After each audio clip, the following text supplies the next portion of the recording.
Hello everyone, my name is Elijah David, minister of the 12th Hour Apostolic Sabbatarian Congregation on the 12th Hour. In the Liberty Hill, Texas, today is August 24, 2013. Well, it is the 18th day of Elul 2017. We will start our first service on this 7th-day Sabbath with a song entitled, I Am Resolved No Longer to Linger. I am resolved no longer to linger from other worlds behind. Things that are higher, things that are nobler, He's ever at my side. I will hasten to Him, hasten so glad and free. Greatest, highest, I will have come to Thee. I am resolved to go to the Savior, leaving my sin and strife. He is the true one, He is the just one, He has the words of life. Hasten to Him, hasten so glad and free. Joshua, greatest, highest, I will come to Thee. I am resolved to follow the Savior, faithful and true each day. Heed what He saith, He is the living way. I will hasten to Him, hasten so glad and free. Joshua, greatest, highest, I will come to Thee. I am resolved to enter the kingdom, leaving the paths of sin. Friends may oppose me, foes may beset me, still will I enter in. I will hasten to Him, hasten so glad and free.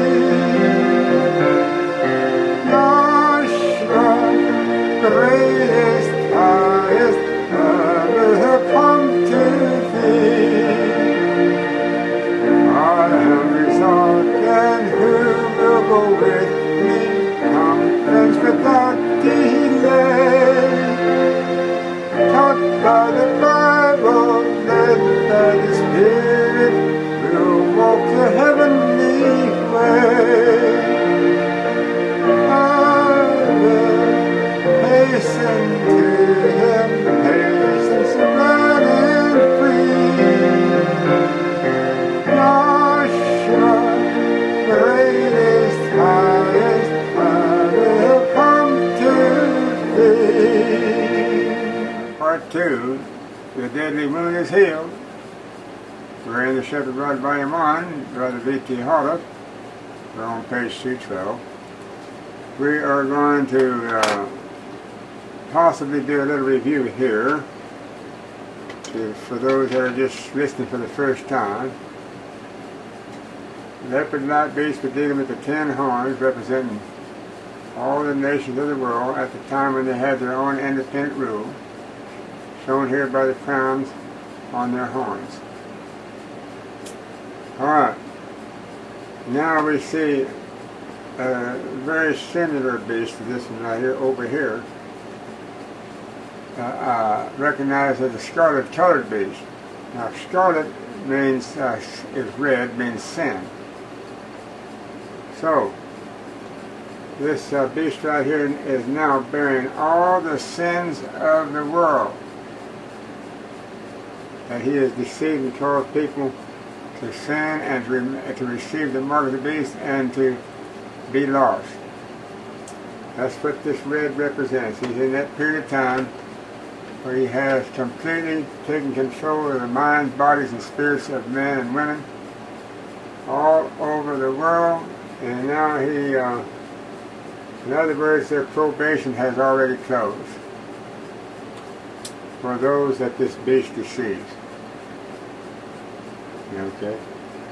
And so you'll find out that those ones that this beast deceived is destroyed in a lake of fire there in Revelation 19:20, along with the beast and the false prophet.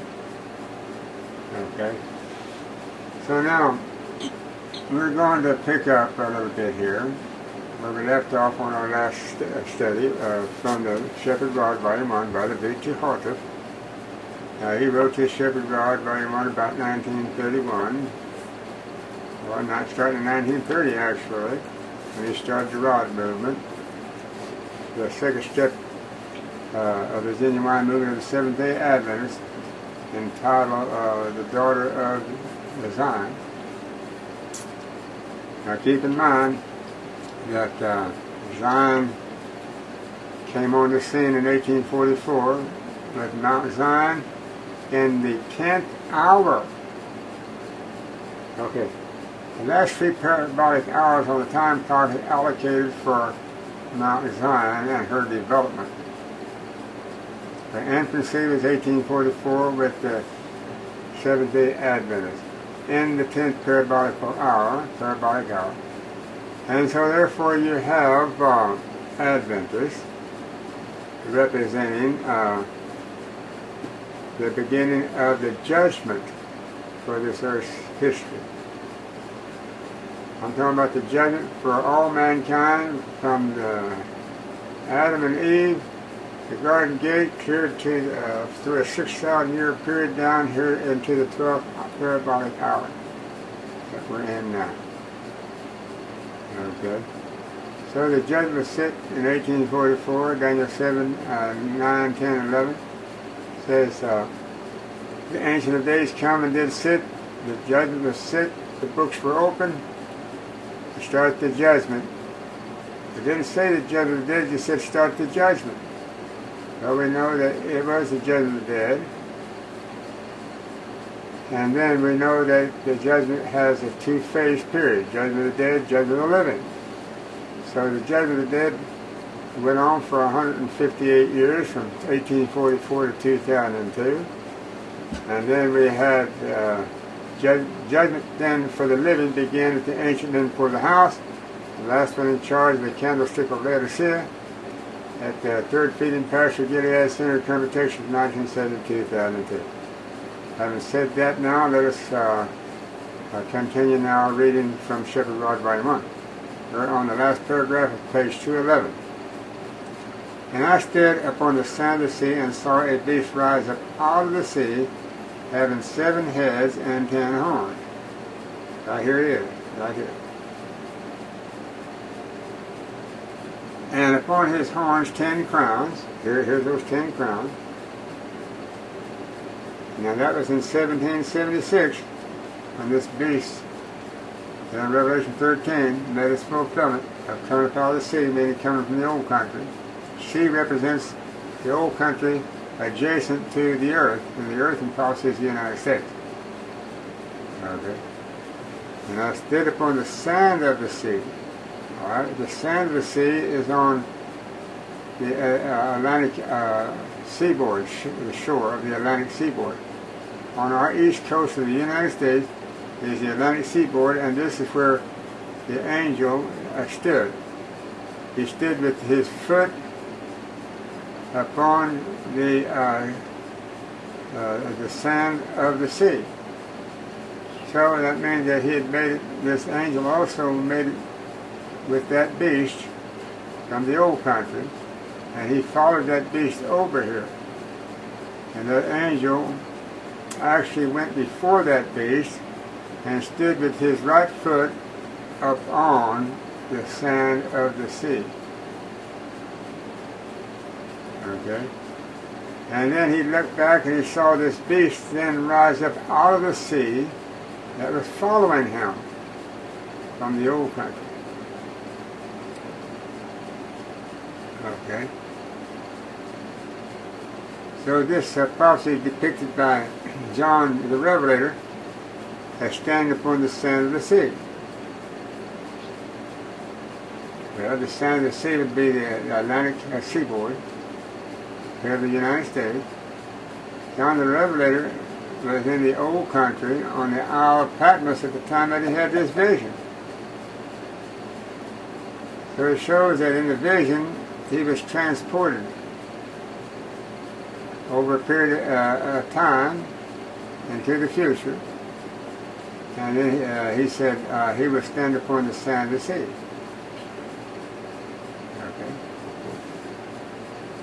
So it says, for the symbols given by the inspiration are perfectly capable of revealing the truth beyond a shadow of a doubt. Any interpretation of the prophecy that does not come up until the exact specifications by the symbols is not the kind that can be depended upon, and sooner or later would be exploded. Where it says it has been admitted that the 10 horns represent the 10 kingdoms into which Rome was divided. This interpretation is true, for you will note these 10 horns are horns with crowns. Crowns denote that these kings have received their kingdom.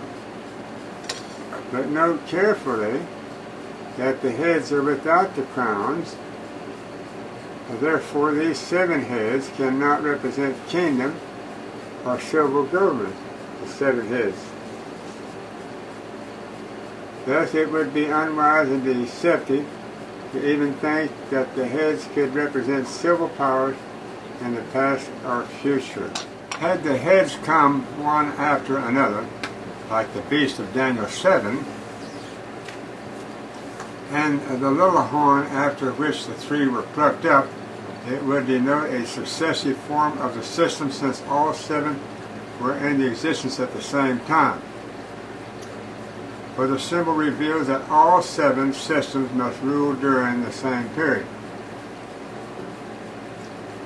These 7 heads cannot represent anything at any time before the fall of the Roman monarchy. For that which represents what took place before the fall of Rome is symbolized in the composition of the beast, excluding the 7 heads and 10 horns as set forth in the 2nd verse. For the leopard part represents Grecia, Daniel 7:6. The feet of the bear, Medo-Persia. Okay, the feet right here, Medo-Persia, on this beast. The leopard itself, the beast itself, represents as we said, Greece. All right? And the mouth of a lion represents Babylon, right here. This mouth of a lion here on this beast, leopard-like beast. Daniel 7:4. The combination of the beast in the Revelation 13:1 and 2 in his makeup is the evidence that he comes on the stage of the action after the great 4 great universal empires, namely Babylon, Medo-Persia, the bear, and Grecia, the leopard-like, and Rome, imperial pagan Rome, at the time of the crucifixion of Yahshua, comes into full power at 31 AD, showing that Rome gave the authority to the Jews, the Pharisees, to hang Yahshua on a cross. The Pharisees had to get permission, the Jews had to get permission from the Roman monarchy, the king, Thus he becomes the fifth beast, representing the period which followed the fall of the Rome. Okay. For the 10 horns of both beasts, Daniel 7:7 and Revelation 13:1, as well as the 10 toes of Daniel 2:42, represent the same 10 kingdoms into which Rome was divided. These 10 kings personate the civilization. In the fifth period, or the one which followed Rome to our own time, and on the second coming of Yahshua according to Daniel 2:44. So when did the fifth beast? Right here, the second phase of this beast right here. So this began in 476, right here. The fall of pagan Rome, 476 AD. And this is the fifth beast, showing that we're now entering into a new period of the Dark Ages. And by 538 AD, this beast now has a full authority. He has full authority and power. And he's gotten it all together now. He has the Pope of the Catholic Church. Right here, this horn head that took the place of 3 other horns on this beast's head. Now we have the horn head and 7 other horns left of the 10 that started out here on the first phase of this beast. Now we got the Catholic, Catholic now organized, the papacy. They have a king. They have a godlike figure, which is the Pope. And now this is Babylon here. This beast right here actually represents Babylon. This woman right here, Mystery Babylon. She's sitting on the many waters. She's watching over her governmental system that she's put the Catholic Church in charge of, with the Pope now speaking for this beast, which is this woman's government, Babylon. All right. And in the days of these kings shall the Elohim of the heavens set up a kingdom. Now, in the days of these kings shall the Elohim of heaven set up a kingdom which shall never be destroyed or left to other people. So what's the days of these kings? Right here. Now this great image that Nebuchadnezzar had a vision of reaches down from him, he represented the head of gold, 538 BC. That's when Babylon actually fell, but right here we're in the toe part now of this image, and that's the 10 toes of this on this image right here is the same as those 10 horns on that leopard-like beast I can't hardly see. Okay. Now it says in the prophecy of Daniel 2:44 and 45, in the days of these kings. Okay. Shall the Elohim of heaven set up a kingdom which shall never be destroyed. Daniel 2:44. So in Daniel 7, it says that this same prophecy of the world's history is repeated as symbols of the beast. The kings represented by the toes of the great image are this time represented by the 10 horns of the fourth and nondescript beast. Here's the fourth and nondescript beast in verse 7. The reason for the duplicate is to bring the truth of the little horn, papal power, verse 8. All right, let's go back to our chart now. And let's start all over. In Daniel 7, the same prophecy of the world's history is repeated in the symbols of the beast. The kings represented by the toes of the great image are this time represented by the 10 horns of the fourth and nondescript beast. 10 horns on the fourth and nondescript beast. 1, 2, 3, 4, 31 AD, 2,000 years ago. The reason for the duplicate is to bring the truth of the little horn, papal power, verse 8. Little horn right here now. And this fifth beast, which is the second phase of this fourth beast. Here's the Pope now. The 10 horns kings are repeated again in Revelation 13:1 to point out the time of the prophecy as explained by the Daniel. In the days these kings shall the Elohim of the heavens set up a kingdom. Note that this leopard beast of Revelation 13:1-3 arises out of the sea. This leopard beast right here arises out of the sea in the like manner as the four beasts of Daniel 7. Okay. So now it says, therefore, the process that brings about this beast on the stage of the action is the same as those representing Babylon, Medo-Persia, Grecia, and Rome. If the 10 horns of this beast represents the kings now and the existence at which time shall the Elohim of the heavens set up a kingdom, according to the words of Daniel, then the beast himself represents the period following Rome, as a breaking down of the Roman Empire brought about the existence of these kings.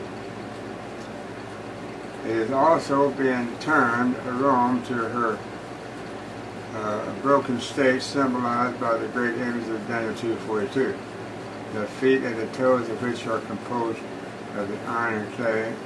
Iron is the metal which represents Rome, the clay, the broken part. Now I know we had this at the beginning of our study on this tape, but I'm repeating it again because we're going to go over this even many more times for the people that are learning these prophecies, that they can get them clear into their head too. And especially if you've got the Shepherd Rod Volume 1 by the B.T. Harlow, you can follow right along and you can study for yourself. And I stood up on the sand of the sea and saw a beast rise above the sea having 7 heads and 10 horns, and upon his horns 10 crowns, and upon the heads the name of blasphemy, Revelation 13:1. Okay. And it says, the symbols given by the inspiration are perfectly capable of the revealing the truth beyond a shadow of a doubt. Any interpretation of the prophecy that does not come up to the exact specifications by the symbols is not the kind that can be depended upon, and sooner or later would be exploded. Okay.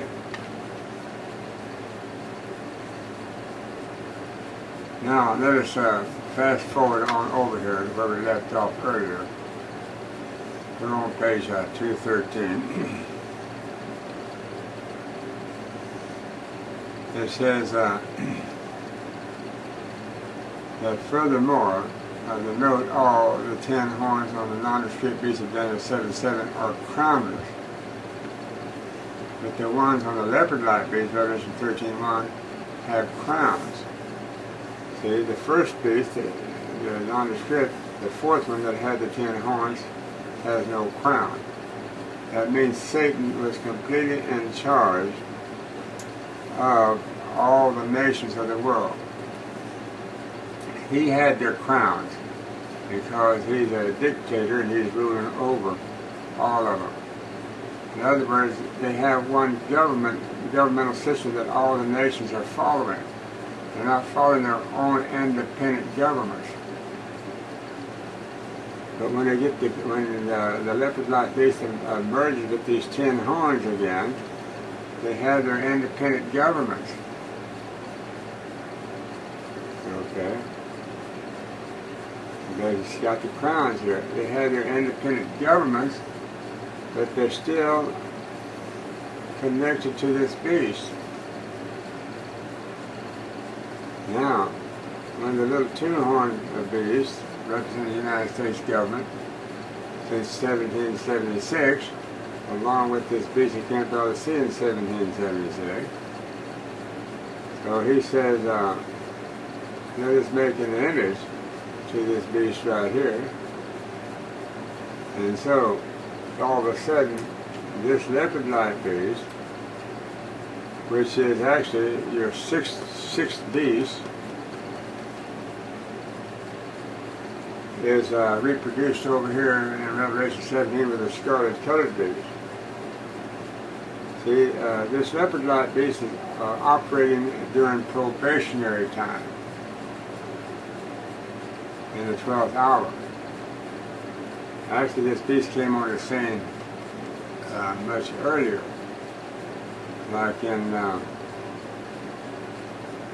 probably in about the 6th, 7th, 8th, and 9th hour, and then the 10th hour, which belongs to the Adventist.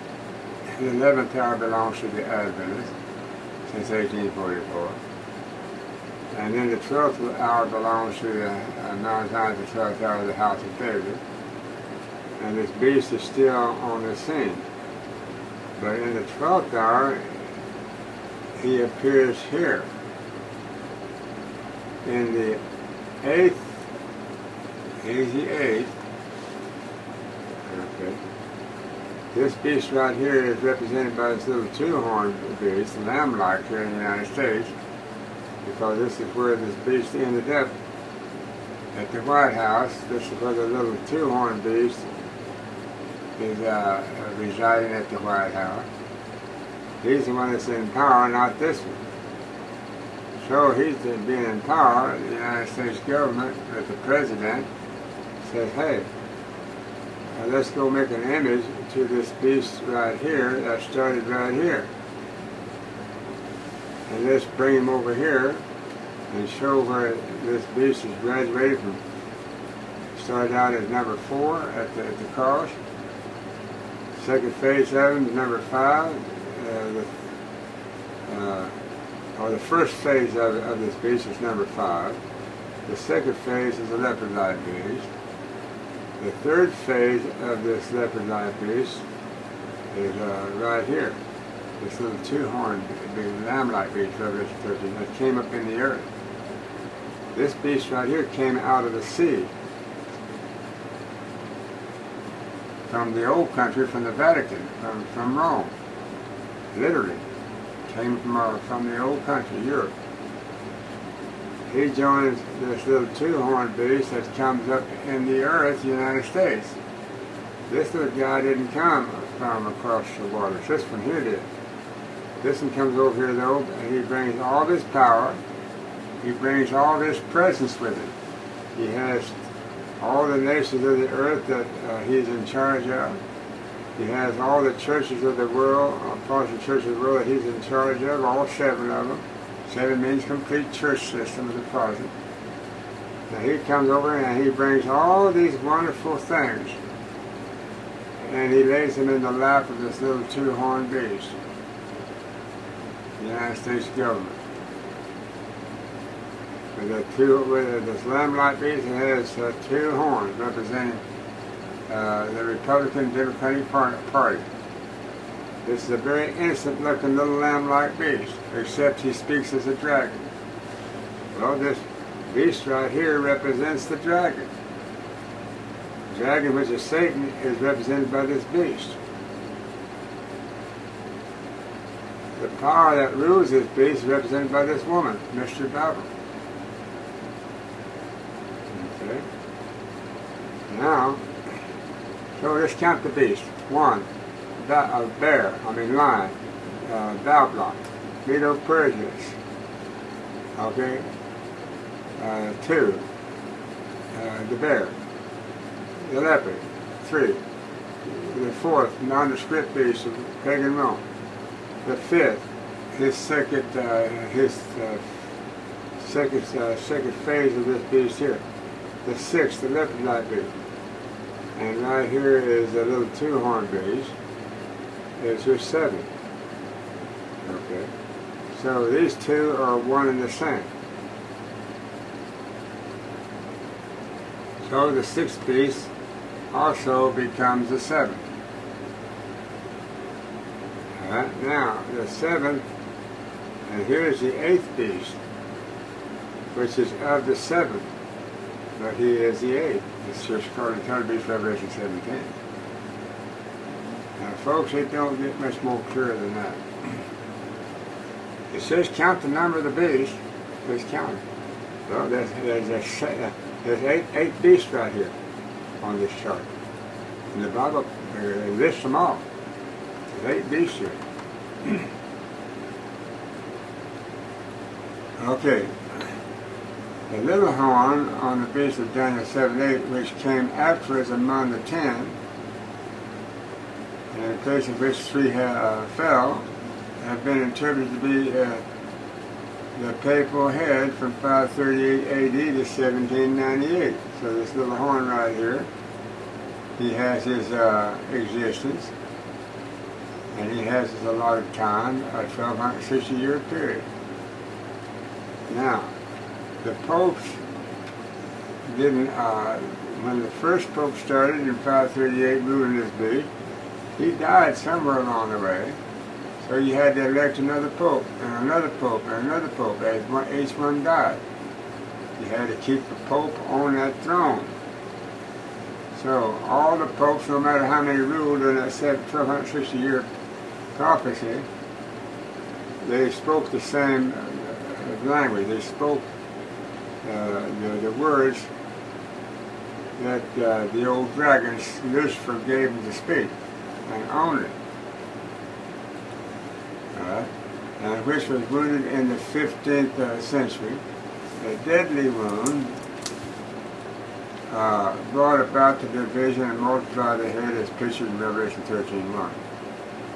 The 6 heads represents Protestantism, and the one which was wounded, Catholicism. The 6 Protestants and the 1 Catholic head make the biblical number 7. Meaning complete, all. The 10 horns represents this present civilization under the civil power. The heads are symbols of all Christendom. This prophecy pictures the entire civilization which came out through the 4 universal empires by the fall of Rome. But it cannot include other nations and peoples, for the makeup of the beast is composed only of the Babylon, Medo-Persia, the bearer, Grecia, and Rome. Grecia, the leopard-like, and Rome, the nondescript. As previously explained, had the number of the horns been 7, it would have the biblical meaning all. But since the number 10 is used, all other are excluded. However, the nations and peoples who are excluded by the symbol 10 and also by the composition of the beast are not altogether left out. For the fall of the 3 horns on the beast of Daniel 7:8 left a balance of the biblical number 7. Thus the fall of the 3 kings, namely the Heruli, Ostrogoths, and the Vandals, gave the signal for the present close union with the entire world by the modern inventions. Therefore, the influence of the Western civilization, both civil and religious, represented by the symbols, horns and heads, involved the entire present civilization. Thus, the symbolical prophecy has met its fulfillment.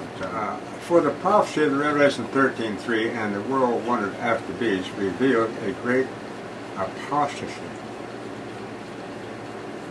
For the biblical number 7 includes everything represented by the heads riding on the beast and headed by the devil. Note the name of the blasphemy is upon all 7 heads, symbols of the empire's religious leaders, marking the personality or authority of the Yahweh Elohim under the cloak of the Christianity. For the intention of the complete satanic scheme is to deceive the whole world.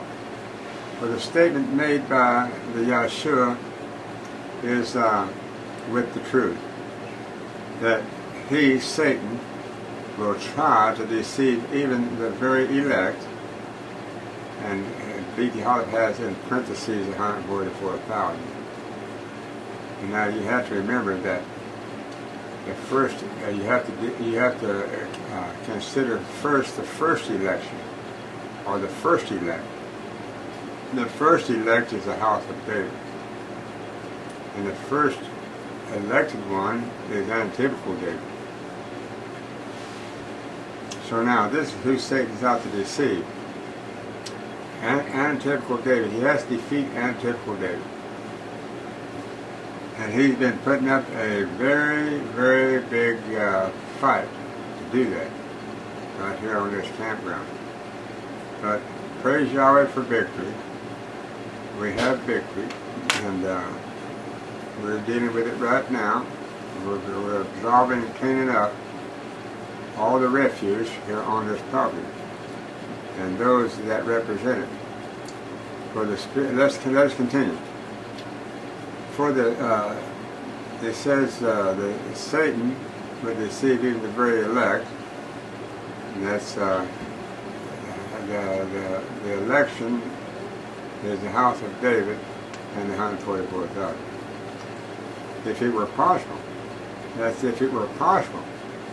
Why is it not possible for him to do that? Because they have a firm foundation already laid. When Satan is finally given the open to come and try to overthrow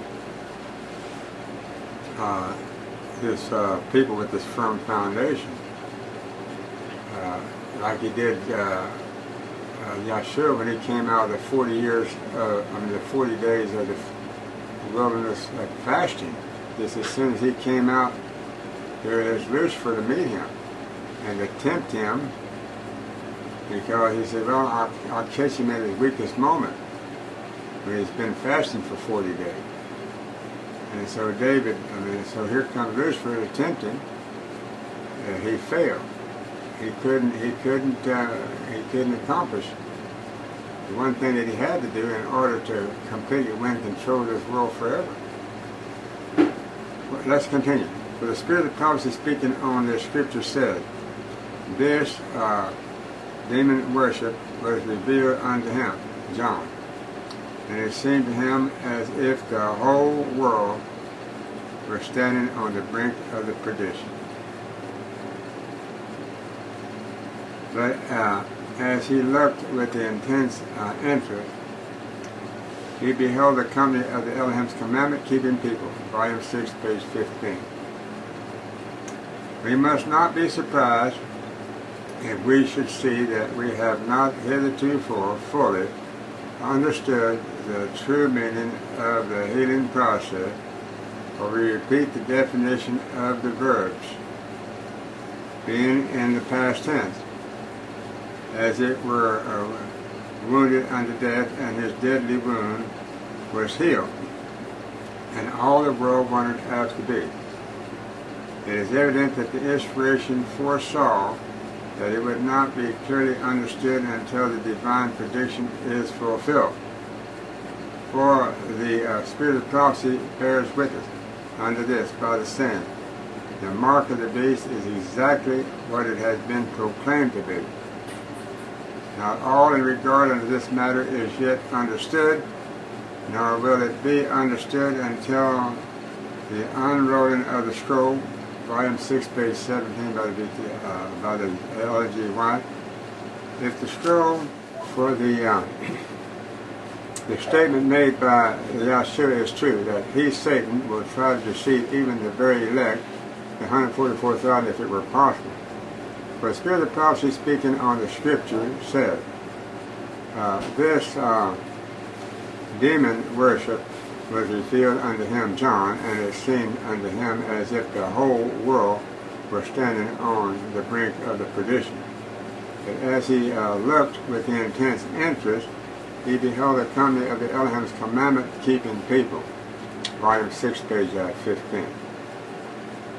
We must not be surprised if we should see that we have not heretofore fully understood the true meaning of the healing process.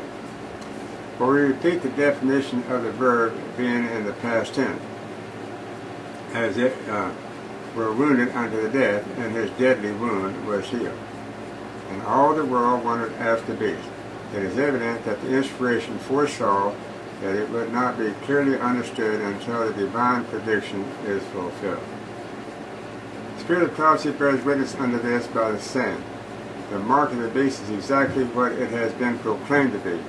Not all in the regard unto this matter is yet understood, nor will it be understood until the unrolling of the scroll, volume 6, page 17. If the scroll has made a turn, then only may we expect the truth to unmask the Scripture. For the exile of the Pope Pius the Sixth in 1798 and his death at the Valence, France, August 19, 1799, is not the receiving of the wound, no more than the death of any other pope, be it before or after, for it only fulfilled Revelation 13:10. He that leadeth into captivity shall go into captivity. Also the great prophetic period of the 1260 years of Daniel 7:25, neither was the election of another pope the healing of the wound. It was only a sign of the deadly wound being accomplished. Just so with the granting back civil power unto the Pope in 1929. It is not the thing which healed the wound, but only a sign that it has been healed. Note carefully that the deadly wound was not inflicted by any one of the 10 horns, like the little horn of the Daniel 7:8, after which 3 fell. If any of the horns had inflicted the wound, it would indicate that it was to be delivered by a civil power. Thus Berthier could be credited for delivering the blow. But since the horns had nothing to do with the head, it is evident that the infliction came from within the head. Therefore Luther is the only one who can be credited for the delivering of the blow. Okay. For the exile of the Pope in 1798 was only a sign of the material side of the wound, showing that the blow had been delivered, but the spiritual side of the truth has been altogether overlooked. Had not the head received a deadly wound by the Martin Luther, the Pope could not have been put into prison by the Berthier or by any other general. For before the sword was delivered, the Pope reigned supreme. But Luther's blow weakened his power. Thus the continual infliction began to irritate the head. This irritation continued until 1870, and finally the temporal power of the Pope was taken away. That being the last irritation on the head, it showed that it was left to heal its deadly wound. For the idea established by Uriah Smith in the Daniel and Revelation is correct as far as the material part is concerned. For the election of the new Pope, the material gave a signal that the deadly wound was to be healed. Election of a new Pope, the material gave a signal that the deadly wound was to be healed. That we are interested in most is the spiritual part of the lesson, which we shall briefly endeavor to bring out at this time. For the reason this prophecy is brought unto our attention in this chapter is to reveal the truth of the head which received the deadly wound.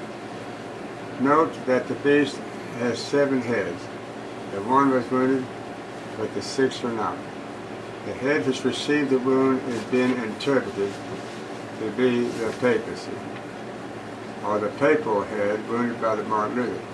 The stroke being delivered by the true biblical doctrine taught by the Luther, and that is righteousness by faith in the blood of Yahshua.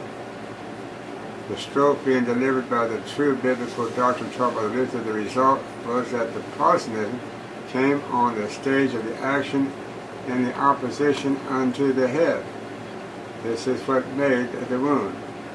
For the statement of the action in the opposition of the head, okay, this is what made the wound. For the statement being true, then as long as the Protestantism remains loyal unto the biblical principles and the head in the existence, that sore wound would remain open. But if Protestantism should depart from their pledge, the Bible and the Bible only, or refuse new life, the wound would be healed. And the world would wonder after beast apostasy. Now then, who is doing the apostasy? Would be the last church in charge of protesting and keeping that wound open, and that would be the Adventist church. When did she officially stop protesting? 1888, 1890, when she allowed the Jesuits to come in there and become the General Conference President of Seventh-day Adventists, and to cause the Adventists to reject that message that Martin Luther brought in 1500 that broke the back of the Catholic Church. That same message, righteousness by faith in the blood of Yahshua, returned in 1888 by Jones and Wagner. And the church this time, in concert with the Jesuit infiltration into her ranks, rose up and rejected that message of righteousness by faith in the blood of Yahshua, which was Martin Luther's doctrine. That was Martin Luther's doctrine that the Adventist church rejected. And they were the last Protestant church of the six Protestant churches protesting. Laodicea had been the 6th one, coming out of the Dark Ages. Okay. And she's the one that apostatized. For the head that was wounded was not much trouble, because a pope had fallen under the sod, nor will it ever be as long as another can fill his place. For the only thing that has worried the head and annoyed the beast is the true Protestantism. For the devil knows it, and the head knows it, but Elohim's people have allowed the old dragon to pull the wool over their eyes. Arise, brother, arise, sister, let not the true enemy deceive you from the crown of life at the 11th hour. Okay, now we're going to upgrade that prophecy, 11th hour, because Ezekiel was speaking the truth in his day. For the 11th hour came in 1970 after the rod period had ended. So he's warning the rod, he's warning the Advent. He said, let nobody deceive you from a crown, enemy deceive you from a crown of life at the 11th hour. And that's when Yahshua in heaven opened up the floodgates of truth and descended upon Brother Johnson in 1970 at Gilead Center in Kermit, Texas. And gave him the most awesome commission and truth since the beginning of time.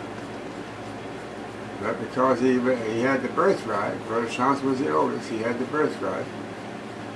And it was time to start the 11th hour movement.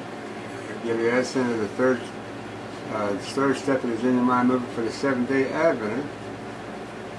And it's time now to restore the sanctuary that was prophesied by the 2300 days and prophesied by the Ellen G. White at 1844, that the sanctuary is to be restored now by us and put back into its rightful order.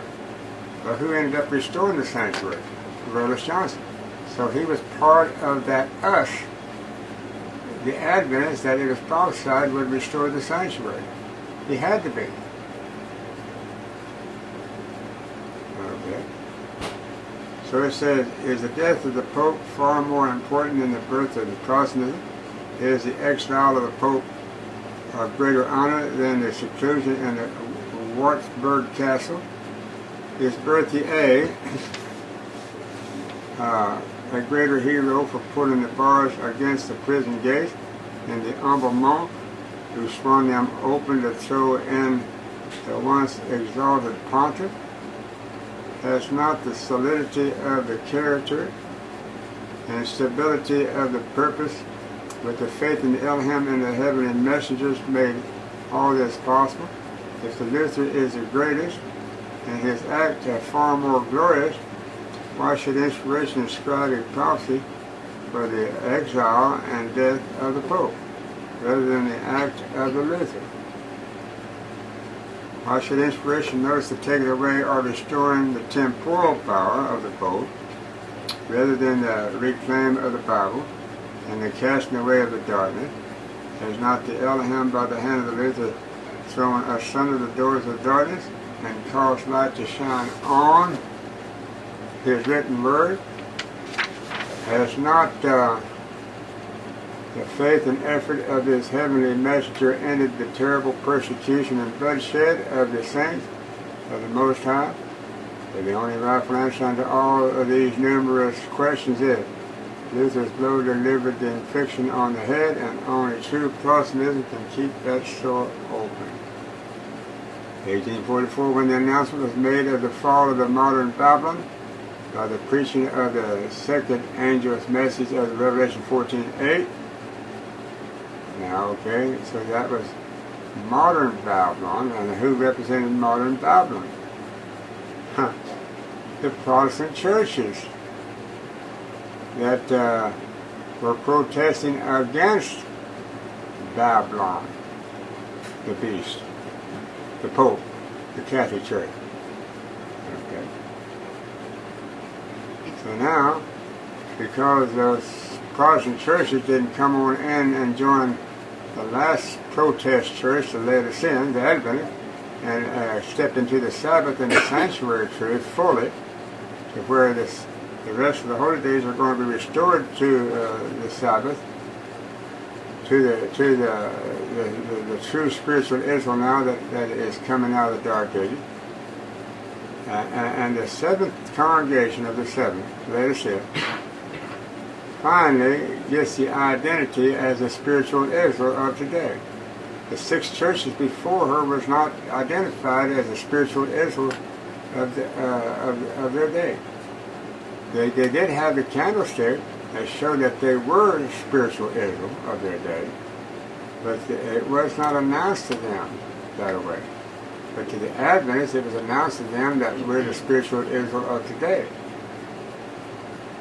Only one of the seven churches was that given to. And so those fallen churches, those Protestant churches, Sunday-keeping churches, were now asked to step into the light of the seventh-day Sabbath. That would be the first step into the full restoration of the sanctuary. So now Ellen G. White started the restoration of the sanctuary as prophesied by the 2300 prophecy. Then after the 2300 days, then shall the sanctuary be restored. So Sister White started the restoration. She restored the Sabbath. That was the first plank in Yahweh's government, the 7-day Sabbath. Restore it, put it back into its operation, which is easy and simple to do. you start keeping the seventh day in place of the first day that the Protestants were doing, which was the Lutherans at that time. It was the Presbyterians, and it was the Methodists and the Baptists. That was the four more noted Protestant churches. They actually had names, and they had leaders. Also, Luther was a head of the Lutheran Church in 1500 A.D. John Knox, 1543, was the head of the Presbyterian Church. John Wesley, 1725, was the head of the Methodist Church. Alexander Campbell, 1810, was the head of the Baptist Church. William Miller, 1833, was the head of the First Day Adventists, still Sunday keepers. John G. White was the head of the Adventists, Laodicea, Sabbath keepers. So this is a graduating thing for the Protestant churches. And when they refused to come on into the Sabbath, then what happened to them? Then they became identified then as modern Babylon. Before they were identified as the Protestant churches of Israel. Okay, they were identified as spiritual Israel by the prophecy, but they were identified by that candlestick that they had. But when they refused to come into the seventh-day Sabbath, what happened to those Protestant churches that was identified as the spiritual Israel? Also, but not told so. They went right back and joined Mama. They went back into the North Country and joined Mama. In other words, that third chariot of Zechariah 6 prophecy, where it had four chariots there coming out from between two mountains, that third chariot was led by white horses, showing that was William Miller's movement, 1833 to 1844. That fourth chariot was black horses, representing Babylon. That was led the way back into Babylon, and those white horses got it right in and followed them right back to Babylon. In other words, Babylon come down to visit the white horses, represented by William Miller, and said, don't accept that seventh-day Sabbath, and you can follow me back in to where we came from. And that's what they did. Now read the prophecy there of Zechariah, chapter 6. On those four horses, those four teams of horses and those four chariots. See what happens to that fourth chariot that represents the Adventist church. She ended up not going north, she ended up going south and into Egypt, which is a suburb of Babylon in the north. Okay. So she became the capital for Babylon in the south. When the Adventist church went down and retreated back to the south country, Egypt, and she set up a suburb and a capital headquarters for Babylon. And then Yeshua come and cut her off in 2002 and left her in the wilderness, in Egypt, with Burles Johnson being the last one in charge of the candlestick, and he was the one that fully restored the sanctuary. Burles Johnson had to trample it underfoot. He had to trample it underfoot before he could be considered as full apostasy for the Adventist church. So the second apostasy then took place in 2002. The Adventist church apostatized 2 times. The mother apostatized in 1888 and 1890 when she rejected that message of Joan, righteous by faith, that Martin Luther started. And Martin Luther's doctrine, righteous by faith, the church ended up rejecting. So they already rejected Bashan, the Seventh-day Advent, in 1890. By 1890, completely rejected mother. But then he rejected her daughter, Gilead Center, Kermit, Texas, Brother Johnson, a Branch Davidian Seventh-day Adventist, the daughter of my mama. Then when Brother Johnson did the full apostasy for Judah, okay, then that represented Mama completely the whole house of spiritual Israel, the Adventist church and her daughters, the Davidians, the Shepherd Rod, and the Branch Davidians, Brother W. Johnson, that I was a part of for 33 years, completely apostatized. a second time. Through apostasy. Okay. This brings to close our studies out. You can contact us at the 11th hour call, and that's number 11. Click on our audio archives to hear this message and more. We're going to close now with a song. His way with thee. Would you live for Yahshua and be always pure and good? Would you walk with him within the narrow road? Would you have him bear your burden, carry all your load? Let him have his way with thee. His power can make you what you ought to be. His blood can cleanse your heart and make you free. His love can fill your soul and you will see what's best for him to have his way with thee. Would you have him make you free and follow at his call? Would you know the peace that comes by giving all? Would you have him save you so that you can never fall? Let him have his way with thee. His power can make you what you ought to be. His blood can cleanse your heart, make you free. His love can fill your soul and you will see what's best for him to have his way with thee. Would you in his kingdom find a place of constant bliss? Would you prove him true in providential test? Would you in his service labor always at your best? Let him have his way with thee. His power can make you what you ought to be. His blood can cleanse your heart and make you free. His love can fill your soul and you